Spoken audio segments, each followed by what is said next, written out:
tabără, doar apă. Și știi de ce i-am dat numele Aian? Că s-a născut primul. Da.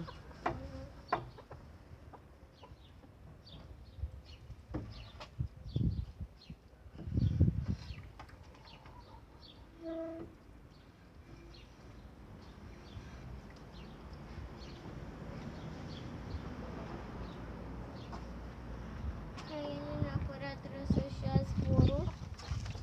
Ei, nu, da. A? Nu, mamaie, dar își doresc apă.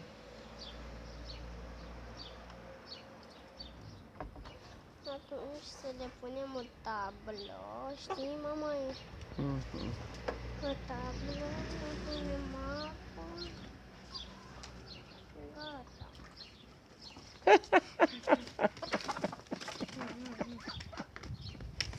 Aoleu, Doamne, o nebunie.